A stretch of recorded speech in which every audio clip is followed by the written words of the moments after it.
What do you want to do with your life? It's a question almost everyone asks themselves. It's also a question I don't believe you should bother asking in the first place. I don't know what I want to do in life, all I know is that it isn't this. That was the sentiment a friend reflected to me. She's in her mid-20s, smart, savvy and hard-working. But she is still stuck working jobs that don't hover much beyond minimum wage. Every year, she tells me that she applies for universities but never goes through with it. Why? Because she can't answer that question. Passion evolves. I worry a lot of people fall into the same trap. The trap of believing that they need to make big life decisions before they can start doing anything. The trap that you need to be born with a passion. And the lie that being able to combine your interests with a profession is easy. When people ask me what I'm going to be doing in 5 or 10 years, I usually tell them I'm going to be an entrepreneur. Oh. What's your business going to be?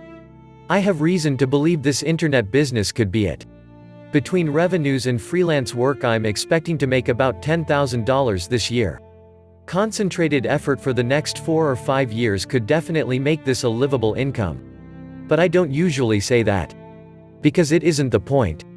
In all honesty, I have no idea where I am going to be in a decade. My track record shows that my passions have evolved considerably, even over the last couple years. Ben Casnocha, the 19-year-old CEO of Comcate, shows how his passion didn't start with a flash of insight, in the book My Startup Life. It didn't start with a dream. It didn't start within a garage. It didn't even start with an innovative epiphany, which are perhaps entrepreneurs' most overplayed recollections. He continues, relating the story of Jerry Kaplan's epiphany moment in Kaplan's book, Start Up. To which Ben adds, I wish my epiphany were as primal. It wasn't, and most aren't. Emphasis mine. As Ben shares his story of being a teenage CEO, it becomes clear that his passion evolved.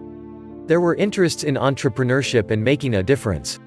But from these interests, he made smaller steps, each building a passion. I don't believe his journey ever started with deciding what he wanted to do with his life. Replace decision with curiosity.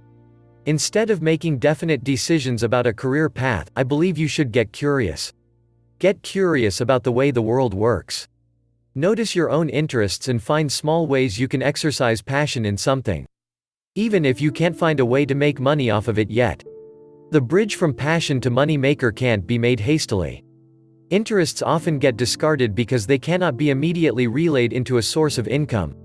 And therefore aren't as important as work that does. Blogging is a great example. I know many bloggers who want to go pro. They want to take the interest they have and turn it into a passionate source of income. But blogging isn't easy. Even the most rapid successes I've seen took over a year before the author could claim blogging as more than a hobby. And those were due to writing talent, luck and an incredible amount of work.